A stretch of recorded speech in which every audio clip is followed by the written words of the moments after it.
నమస్కారం SRK news కి స్వాగతం. ఈనాటి వార్తా విశేషాలు.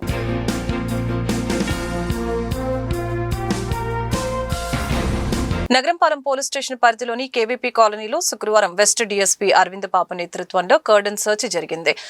500 గృహాల్లో పోలీసులు తనిఖీలు నిర్వహించి సరైన ధృవీకరణల పత్రాలు లేని 40 ద్విచక్ర వాహనాలు, 2 ఆటోలు సీజ్ చేశారు. ఎస్పీ వకుల్ జిందాల్ పాల్గొని రౌడీ షీటర్ల వలన గంజాయి కారణంగా ఇబ్బందులు కలుగుతున్నాయా అని అడిగి తెలుసుకున్నారు. రౌడీ షీటర్లు సత్ప్రవర్తన కలిగి ఉండాలని, లేని పక్షంలో చర్యలు తప్పవని తెలిపారు. ఏ సమాచారం ఉన్నా పోలీసుల దృష్టికి తీసుకుని రావాలని సూచించారు. నగరంపాలెం సీఐ సత్యనారాయణ, పోలీస్ సిబ్బంది ఈ కార్యక్రమంలో పాల్గొన్నారు.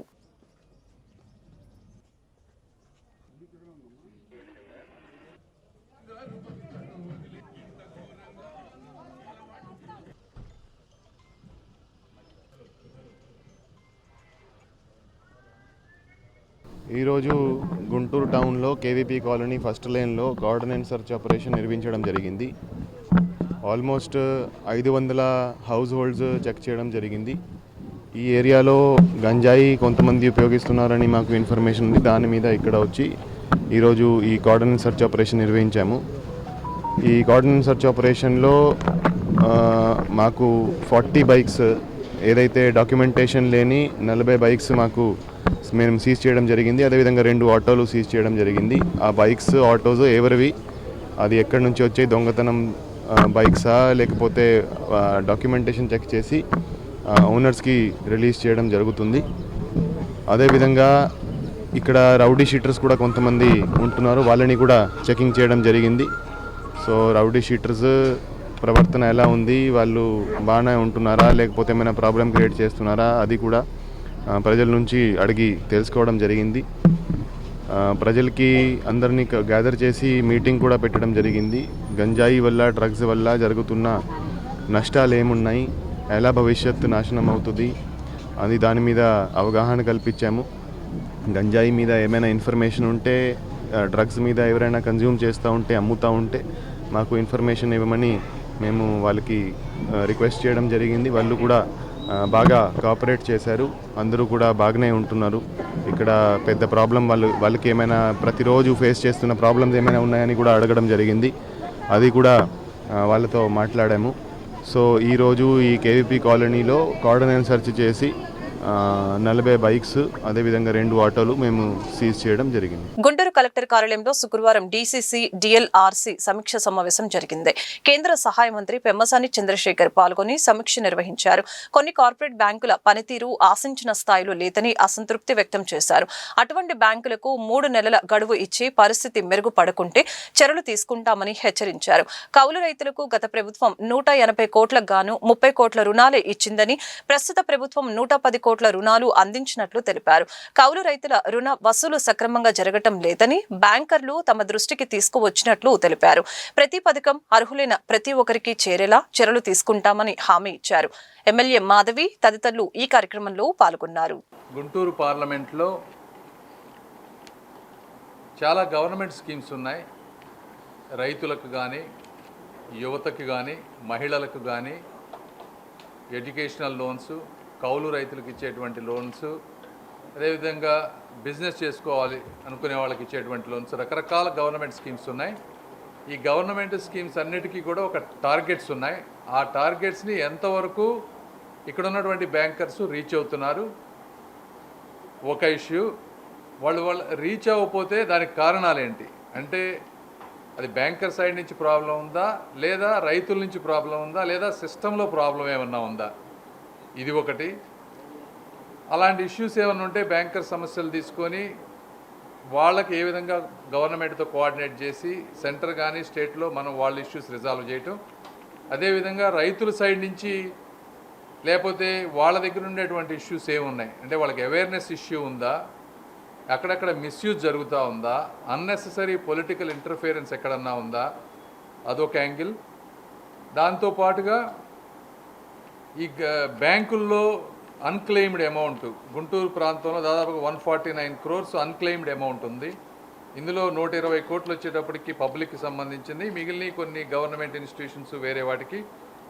వీటన్నిటిని అన్క్లెయిమ్డ్ అమౌంట్ కూడా వాళ్ళందరికీ కాల్ చేసి ఐడెంటిఫై చేసి వాళ్ళకి ఇవ్వటం ఎలా, ఇట్లా మల్టిపుల్ ఆస్పెక్ట్స్లో ఈరోజు రివ్యూ ప్రోగ్రామ్ తీసుకున్నాం.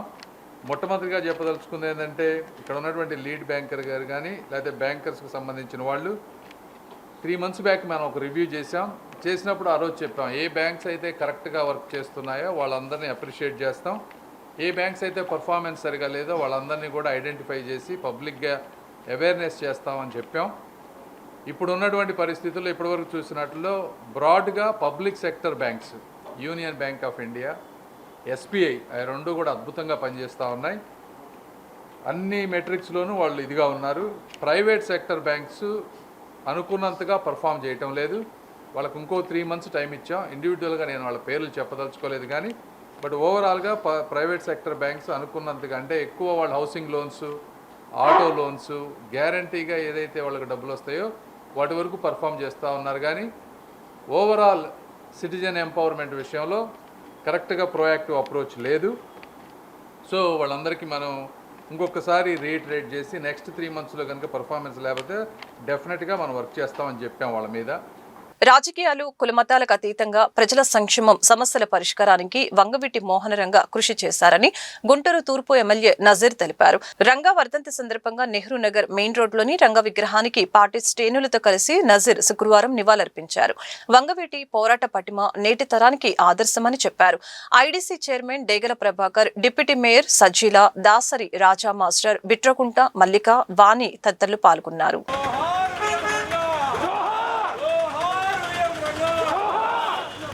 ఆంధ్రప్రదేశ్ రాజకీయ చరిత్రలో ప్రతి ఒక్కరూ కూడా గుర్తించుకోవాల్సినటువంటి నాయకుడు వంగవీటి మోహనరంగా గారు. అతి సామాన్యమైనటువంటి కుటుంబంలో పుట్టి సామాన్యుల కోసం పోరాటం చేసి ప్రాణాలు అర్పించినటువంటి మహానుభావుడు శ్రీ వంగవీటి మోహనరంగా గారు. రాజకీయాల్లో ఉన్నంతకాలం ఎలా ఉన్నామన్నది కాదు, బ్రతికినంతకాలం ఏ విధంగా బ్రతికామనేది ముఖ్యమైనటువంటి విధంగా అతి కొద్ది రాజకీయ చరిత్రలో పేదల కోసం నిలబడ్డటువంటి నాయకుడు వంగవీటి మోహనరంగా గారు. రాజకీయాల్లో ఉన్నంతకాలం కూడా సామాన్యులకు అండగా నిలిచి ముఖ్యంగా యువతకు ఒక మార్గదర్శకుడిగా ముందుకు సాగినటువంటి రంగా గారిని ఈరోజు రాష్ట్రంలో ప్రతి ఒక్కరు కూడా ముఖ్యంగా కులాలకు అతీతంగా, మతాలకు అతీతంగా, ప్రాంతాలకు అతీతంగా సామాన్యుల కోసం నిలబడేటువంటి శక్తి సామర్థ్యాలు ఉన్నటువంటి నాయకుడిగా వంగవీటి మోహనరంగా గారిని ఒక ఐకాన్గా తీసుకొని ప్రతి ఒక్కరు కూడా ముందుకు సాగాల్సినటువంటి అవసరం ఉంది. ఈరోజు అటువంటి మహానుభావుడి గురించి మనం ఎవరు చెప్పినా చెప్పకపోయినా రాష్ట్రంలో ప్రతి ఒక్క మూలలో కూడా ఈరోజు పెద్ద ఎత్తున ఆయన వర్ధంతిని పురస్కరించుకొని ఆయన ఘనమైనటువంటి నివాళులు అర్పిస్తున్నటువంటి పరిస్థితులు ఉన్నాయి.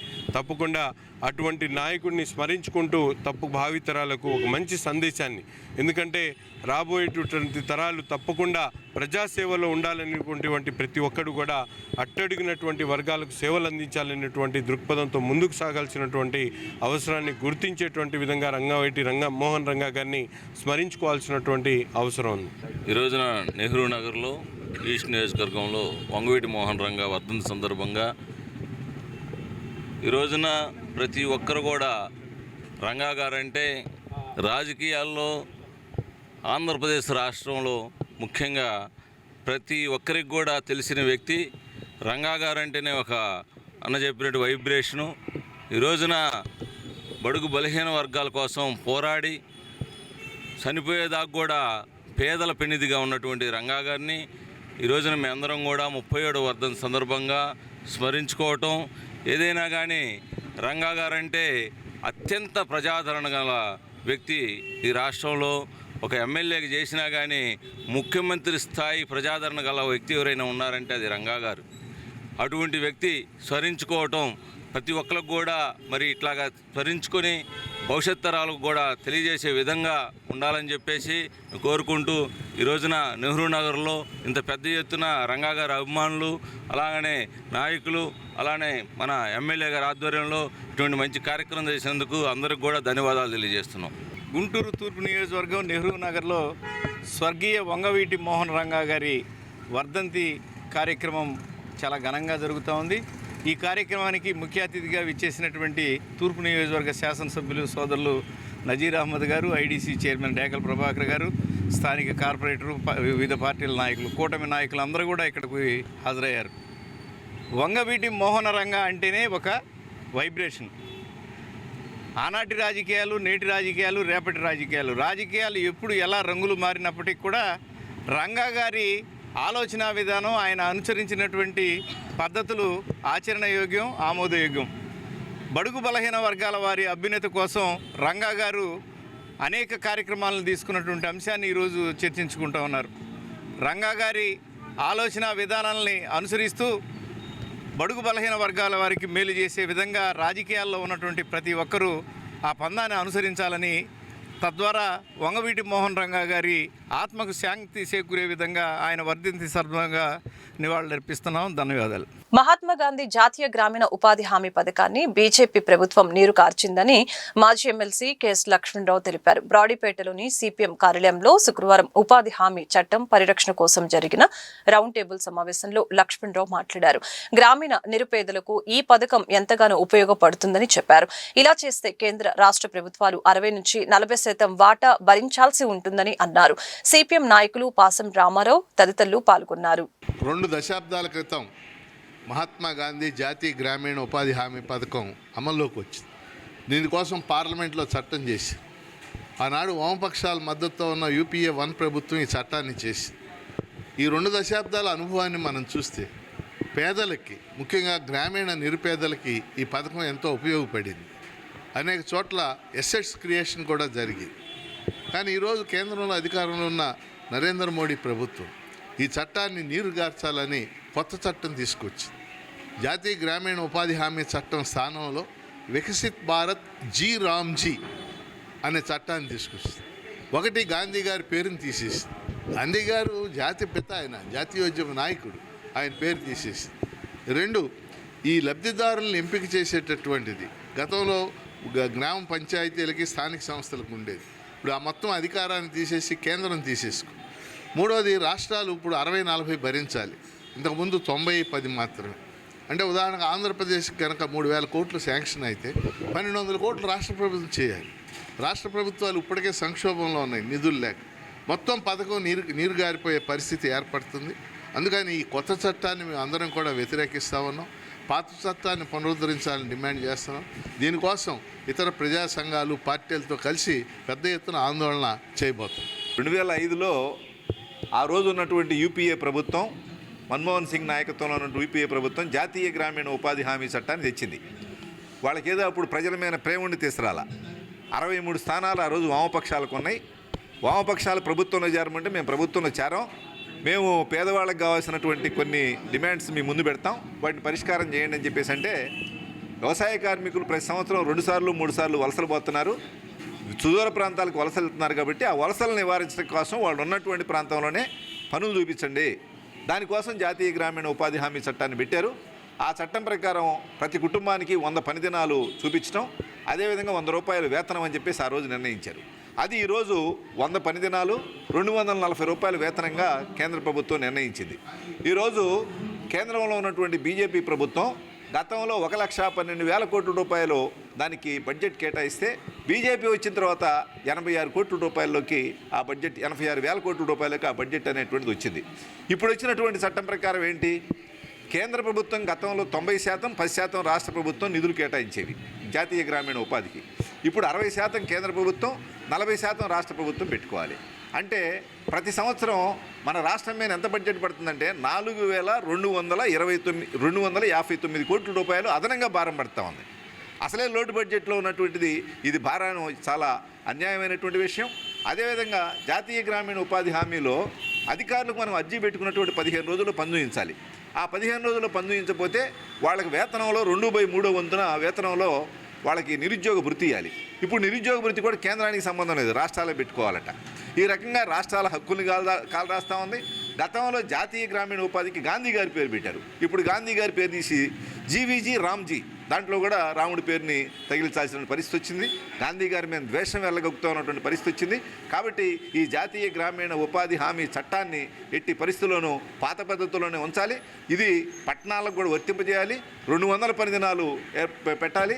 అదేవిధంగా వేతనం కూడా నెలకి రోజుకి 700 రూపాయల కనీస వేతనం ఇవ్వాలని చెప్పేసి డిమాండ్ చేస్తున్నాం. శంకర్ విలాస్ ఆర్యూపీ సాధ్యపడదని ఎంపీ పెమ్మసాని చంద్రశేఖర్ తెలిపారు. ఆర్ఓపీ నిర్మాణం మాత్రమే ప్రజలకు ఇబ్బందులు తలెత్తకుండా చేస్తున్నామని చెప్పారు. ముందుగా అనుకున్నట్లే DDR బాండ్లు ఆర్ఓబీ నిర్మాణానికి 150 కోట్ల రూపాయలు ఖర్చు అవుతుందని అన్నారు. దాని గురించి కాదు కానీ మీకు స్పెసిఫిక్గా అందులో ఏమున్నాయి, సెంటర్ పార్ట్ ఒకటి తీయాలి, దానికి కంప్లీట్ ప్లాన్ అంతా ఫైనలైజ్ చేసాం. త్వరలో ఒక ఏజెన్సీ ఫైనలైజ్ అయిపోయింది, వాళ్ళు ఇంకొక 2-3 వీక్స్లో ఎప్పుడో వర్క్ మొదలు పెడతారు. పెట్టిన తర్వాత 1 మంత్లో సెంటర్ పార్ట్ తీసేస్తారు. 1 మంత్ 45 డేస్. ఆ తీసేసేటప్పుడు మీకు ఎక్కడ కూడా దానివల్ల ఎక్కడ వర్క్ ఆగటం లేదు. నెంబర్ 1. నెంబర్ 2, వర్క్ ఇప్పుడున్న వర్క్ కూడా ఎక్కడ ఆగటం లేదు. ఎందుకంటే ఒక సైడ్ కంప్లీట్ చేసేసి నెక్స్ట్ ఇటు సైడ్ వద్దాం అనేది, అది డిలే లేదు. మూడో ఇష్యూ వచ్చేటప్పటికి షాపులు వాళ్ళు. సో మనం లాస్ట్ టైము వాళ్ళ 1 ఇయర్ నుంచి మల్టిపుల్ మీటింగ్స్ పెట్టారు, అయినా ఇది కుదరలేదు కాబట్టి కంపల్సరీ ల్యాండ్ అక్విజిషన్కి వెళ్తూ ఉన్నాము. అది కూడా రేపు కౌన్సిల్లో పెట్టేసి 26-27 తారీఖు కౌన్సిల్లో పెడతారు. పెట్టిన తర్వాత అమౌంట్ ఎస్టిమేట్ చేసి ఎట్లా చేయాలో అది చేస్తాం. ఇంతకు తప్పించి ఏమి లేదు.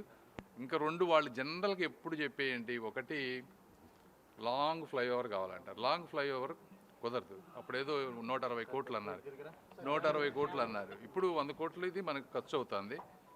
ల్యాండ్ ఎక్విజిషన్ కాస్టు ఇప్పుడు ఎక్వైర్ చేసి ఇంకో 30 కోట్లు అవుతుంది. 30 కోట్లు municipal corporation, local state government నుంచి పెడతాం. అంటే ఎంత 130. ఇవి కాకుండా ఆల్రెడీ మనం కొంత డబ్బులు ఖర్చు ఇచ్చున్నాం.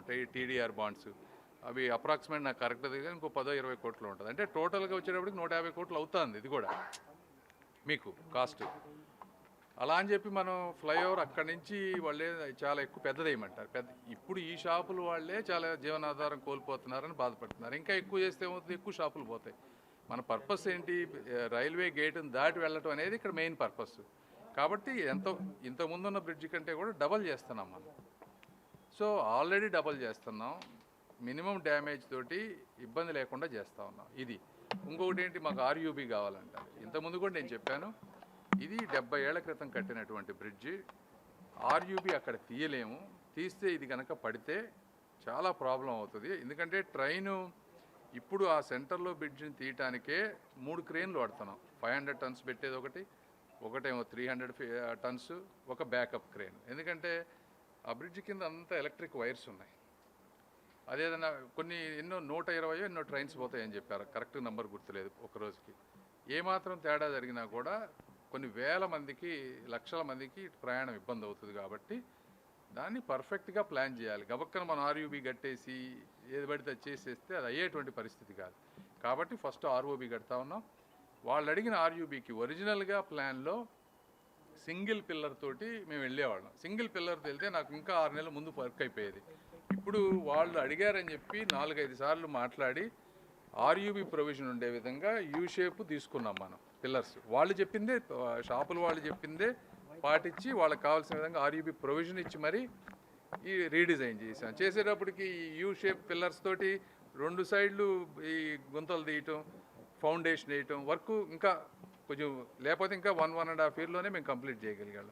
సో ఇవి వాస్తవాలు, ఇందులో వేరేది ఏమీ లేదు, దాపరికం ఏమీ లేదు. వంగవీటి మోహనరంగ వర్ధంతి కార్యక్రమం శుక్రవారం నగరంపాలెంలో జరిగింది. పార్టీ జిల్లా కార్యదర్శి గంట మౌలిక ఆధ్వర్యంలో జరిగిన ఈ కార్యక్రమంలో ఎంపీ పెమ్మసాని చంద్రశేఖర్, ఎమ్మెల్యే గల్లా మాధవి, నజర్ అహ్మద్ పాల్గొని వంగవీటి విగ్రహానికి పూలమాలలు వేసి నివాళులర్పించి మాట్లాడారు.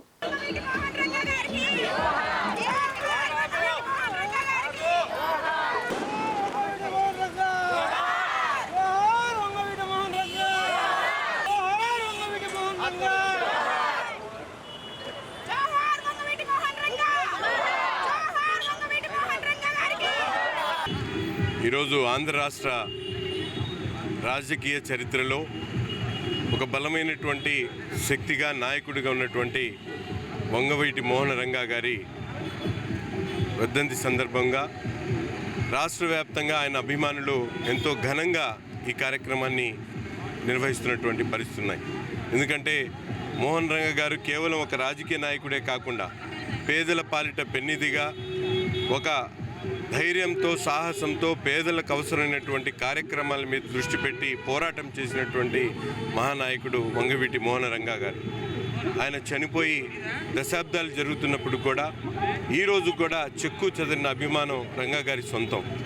ఒక కులానికో మతానికి సంబంధించినటువంటి నాయకుడి కాకుండా భావితరాలకు ఆదర్శంగా పేద ప్రజల కోసం పోరాటం చేసి ప్రాణాలు అర్పించినటువంటి మహానాయకుడు వంగవీటి మోహన్ రంగా గారిని ఈరోజు రాజకీయాల్లో ఉన్నటువంటి ప్రతి ఒక్కరు కూడా ఆయన చేసినటువంటి పోరాట పటిమను అలవరుచుకొని ముందుకు సాగాల్సినటువంటి అవసరం ఉంది. అటువంటి మంచి కార్యక్రమాన్ని ఏర్పాటు చేసినటువంటి గుంటూరు జిల్లా పార్టీ కార్యదర్శిగా ఉన్నటువంటి గంటా మోనికా గారికి, అలాగే పెద్దబ్బాయి గారికి, తెలుగుదేశం కూటమి నాయకులందరికీ కూడా పేరు పేరున హృదయపూర్వకమైనటువంటి ధన్యవాదాలు తెలుపుతాం.